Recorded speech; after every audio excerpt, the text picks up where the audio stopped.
Hello students, I am Ankush Gurukul from Gurukul Avarshi Bal Vidyalaya. Today we learn science and today second class of the topic matter and its nature.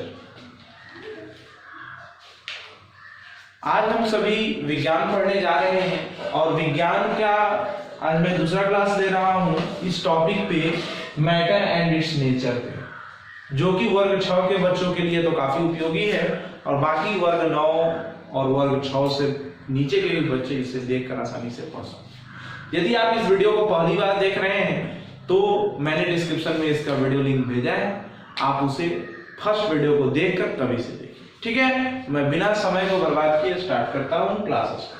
चलिए यहाँ ध्यान दीजिए, हमने इसके पहले class में boiling, condensation, sublimation ये सब के बारे में हमने पढ़ लिया था और भी हमने मैटर के बारे में जानकारियां ली थी, सॉलिड, लिक्विड, गैस, इनके कैरेक्टरिस्टिक्स, ये सब को जाना था बहुत अच्छी तरीके से। साथ ही साथ मैं विज्ञान किसे कहते हैं ये भी बताया था और आपसे आंसर भी किया। ठीक है, चलिए अब हम आते हैं टाइप्स ऑफ एलिमेंट। एलिमेंट के टाइप्स के बारे में जानकारी लेते हैं। नहीं, सबसे पहले हम जानते हैं कि कितने टाइप्स होते हैं। तो आप जान लीजिए there are 2 types of element. 2 types के एलिमेंट होते हैं, metal and non metal. 2 types के एलिमेंट हैं। मेटल क्या होता है? Metals are generally hard solids, they are ductile, they are malleable, they are sonorous. कहता है कि मेटल वह है जो जनरली हार्ड हो, डक्टाइल हो, मैलेबल हो, सोनोरस हो।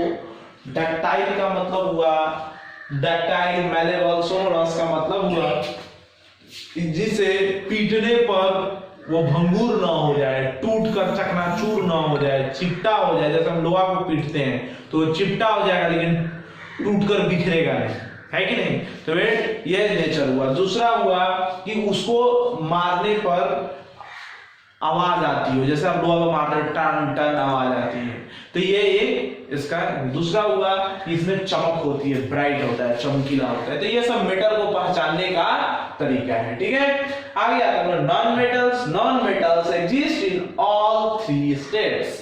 नॉन मेटल्स जो है सो तीनों स्टेट में पाए जाते हैं। They are dull looking, brighter and non sonorous. Dull looking कहने का मतलब हो गया कि यह चमकीला नहीं होता है, यह डल लुकिंग होता है, चमक इसमें नहीं होती है। सब लकड़ी को देख सकते हैं, इसमें अलग चमक नहीं होती है। दे आर मैलेबल, सोनोरस इसका मतलब, नॉन सोनोरस इसका मतलब हो गया कि इसको पीटने पर आवाज नहीं आती है, झड़ाक झड़ाक झड़ाक ऐसे आवाज मेटल को पीटने से नहीं आती है। और यह जो है सो भंगुर होता है, मारने पर यह टुकड़ा टुकड़ा हो जाता है, चिपटा नहीं होता है। ठीक है, तो यह नॉन मेटल का क्या हो गया, आपको प्रॉपर्टी हो गया, ऐसे हम पहचान सकते हैं। ठीक है, आगे हम लोग चलते हैं। हमने क्वेश्चन लिया व्हाट इज एयर। एयर क्या है, हवा क्या है? Air contains the elements nitrogen and oxygen, the compounds carbon dioxide and moisture. कहता है कि एयर जो है सो एक ऐसा एलिमेंट है जो कि एयर के अंदर बहुत सारे एलिमेंट्स मौजूद होते हैं, जैसे कि नाइट्रोजन, ऑक्सीजन, है ना, ये और भी अदर गैसेस इसके अंदर मौजूद होते हैं। तो उसी को हम क्या करें, यानी कि हम कह सकते हैं कि इन सारे गैसों का कंपोजिशन जो वायुमंडल में उपलब्ध है उसे हम हवा कहते हैं, एयर कहते हैं। और इनके साथ साथ मॉइस्चर भी इनके साथ होता है, जिसे नमी कहते हैं। ठीक है, अगला है होमोजेनियस सब्सटेंस। जैसे मैंने आपको बताया था कि साइंस का कुछ एक अलग भाषा होता है, जैसे मैं पहले ही बता चुका हूं कि मोनो का अर्थ होता है एक। पहले बता दिए आपको मोनो अगर हम लिखते हैं तो मोनो का अर्थ हो गया एक। हम अगर लिखते हैं डाई तो डाई का अर्थ हो गया 2। उसी तरह से होमो का अर्थ होता है समान, जिसका समान का मतलब हो गया होमो। और हेट्रो का मतलब होता है अलग अलग, यानी कि डिफरेंट, 2। तो अब आइए homogeneous substance. A substance is homogeneous if the different parts of if have the same property and composition। कहता है वैसे सब्सटेंस जो 2 अलग अलग सब्सटेंस तो जरूर हैं, यानी वो 2 सब्सटेंस हैं, लेकिन उनकी प्रॉपर्टी सेम है, दोनों का प्रॉपर्टी एक है, समान है ना, और उनका कंपोजिशन करने पर वो एक जैसे प्रॉपर्टी के लगते हैं, यानी एक दूसरे में घुल मिल जाते हैं आसानी से।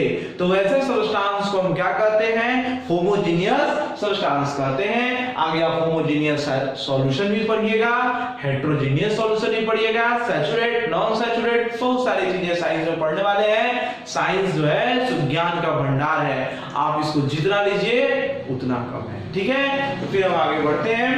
अगला आता है एलॉयज। एलॉयज के बारे में आते हैं। N alloy is a metal mixed with other metal and non metal. ये कुछ एलॉय होते हैं जो कि पूर्ण रूप से, आपको मैं बता दूं कि कभी भी कोई भी वस्तु आपको पूर्ण रूप से प्राप्त नहीं हो सकती है। जैसे कि न गैस आपको आइडियल मिल सकता है, न लोहा आइडियल मिल सकता है, न सोना आइडियल मिल सकता है। यानी कि अगर सोना आइडियल यानी 100% सोना हो तो आपका आभूषण वो नहीं बन सकता है, आप उसको आभूषण के रूप में धारण नहीं कर सकते, क्योंकि वो आभूषण का रूप ही नहीं ले पाएगा। तो सोना में हम लोग कुछ मिक्स करते हैं, वही 23 कैरेट और 24 कैरेट सोना आपको मिलकर सामने आता है। लोहा भी जो जैसे आपको आइडियल स्टेट में होता है, आप उसका कोई भी अपना यूज का वस्तु नहीं बना सकते हैं। उसमें कुछ नॉन मेटल्स या कुछ मिक्स करके हम लोग क्या करते हैं, उसको चेंज करते हैं एलॉयज में, और एलॉय का ही हम लोग कुछ यूज करके कुछ भी बना पाते हैं, ठीक है। तो इसे हम क्या करते हैं? एलॉयज करते हैं। चलिए, तो इसको आप लोग ध्यान से याद करेंगे, पढ़ेंगे, है ना। और अभी इसको आप लोग नोट कर लीजिए, नोट करके मैं इसे इरेज करूंगा, फिर हम लोग इसके आगे कुछ और भी इंपॉर्टेंट टॉपिक्स है उसको हम लोग देखते हैं, ठीक है। इसको आप लोग नोट कीजिए, मैं इरेज करने जा रहा हूं, ठीक है। चलिए बच्चों, तो यहाँ हम देखते हैं, अब इसके पहले तो हम बता चुके हैं होमोजेनियस सब्सटेंस के बारे में, जस्ट उसी का उल्टा हम आपको उसी समय थोड़ा सा हिंट कर दिए हैं, हेटेरोजेनियस। यानी एक ऐसा सब्सटेंस, ए सब्सटेंस है heterogeneous if the different parts of it differ in property and composition. कहता है कि ऐसा दो सब्सटेंस जो दो सब्सटेंस तो हो लेकिन दोनों का प्रॉपर्टी एक दूसरे से क्या हो? डिफर हो, डिफरेंट हो। तो ऐसे सब्सटेंस को हम हेटेरोजेनियस सब्सटेंस कहते हैं, ठीक है। आगे आता है मॉलिक्यूल्स। मॉलिक्यूल्स के बारे में जानिए। कहता है matter is made up of extremely small parts that can exist independently, these parts are called molecules.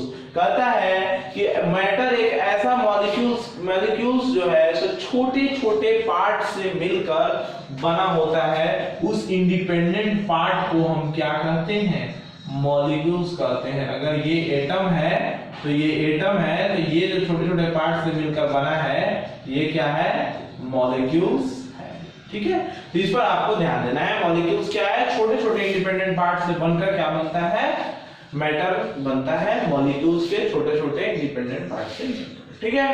आगे आते हैं हम लोग एटम्स के बारे में कुछ जान लेते हैं। कहता है molecules in turn are made up of still smaller parts called atoms. कहता है कि मॉलिक्यूल्स जो है सो जो सबसे छोटा पार्ट होता है वो क्या कहलाता है? यानी आप देखिए, हम बता दें आपको कि सबसे पहले एटम हो गया, सबसे छोटा पार्ट मॉलिक्यूल का, फिर इसके बाद मॉलिक्यूल्स हो गया, यानी एटम से मिलकर क्या बना? मॉलिक्यूल्स बन गया, और इसके बाद जो बना वो क्या बन गया? मैटर बन गया, यानी कोई भी पदार्थ बन गया। तो ये आपको समझ में आ रहा होगा। सबसे छोटा पार्ट एटम, एटम के मिलने से बना मॉलिक्यूल्स, यानी molecules are turn made of still smaller parts called atom. Molecules के सबसे छोटे पार्ट को हम क्या कहते हैं? एटम कहते हैं। और मॉलिक्यूल से मिलकर क्या बन गया? Matter. Matter is made up of extremely small part that can exist independently. बात दोनों समझ में आ गई। अगला कहता है what is fundamentals of atomic particles. कुछ फंडामेंटल्स होते हैं सब एटॉमिक पार्टिकल्स के। And atom is made up of still a smaller particle, electrons and protons and neutrons। Electron, protons, neutrons, इसके बारे में हम लोग ब्रीफली जानकारी 11th क्लास में लेंगे, लेकिन यहाँ थोड़ा सा आ गया है तो हम आपको दे देते हैं कि एटम जो होता है उसमें 3 पार्टिकल्स मौजूद होते हैं। एक तो ये इलेक्ट्रॉन, दूसरा प्रोटॉन्स और तीसरा ये न्यूट्रॉन्स। इसके चार्ज के बारे में मैंने थोड़ा सा लिख दिया है। An electron is a negatively charge particle, यानी कि इस पर जो चार्ज सवार होता है वो नेगेटिव होता है, और प्रोटॉन के पास जो चार्ज सवार होता है वो पॉजिटिव होता है, ठीक है। और न्यूट्रॉन जो होता है वो न्यूट्रल होता है, उस पर ना पॉजिटिव चार्ज होता है नॉन नेगेटिव चार्ज होता है। तो ठीक है बच्चों, यहाँ हमारा जो ये मैटर एंड इट्स नेचर है वो इस बुक से खत्म हुआ और लगभग हमको 6th क्लास के स्टैंडर्ड में मैटर एंड इट्स नेचर इतना ही पढ़ना है। 6th स्टैंडर्ड में हमको इतना ही जानना है। ठीक है, तो मैंने इसे आपको समझाने का प्रयास किया है।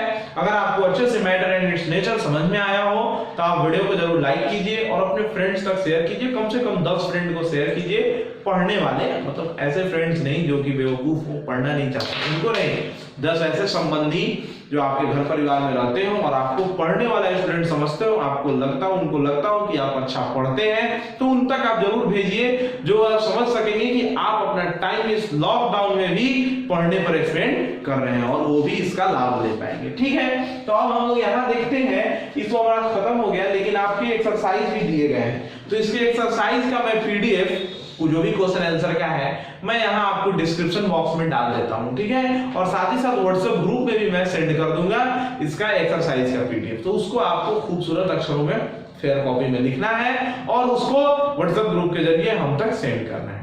ठीक है बच्चों, तो आज हमारा क्लास यही समाप्त होता है। घर पे रहिए, खूब पढ़िए, अपने माता पिता का नाम रोशन कीजिए, गुरु का नाम रोशन कीजिए, पूरा देश आपका नाम जाने इतना पढ़िए। यही लॉकडाउन समय है जिसमें आप खूब घर पर आराम से पढ़ सकते हैं, कोई बात नहीं है, घर में रुकिए, खूब पढ़िए, मेरे साथ बोलिए, घर पे रुकेगा इंडिया, पढ़ेगा इंडिया। ठीक है, धन्यवाद, हैव अ नाइस डे।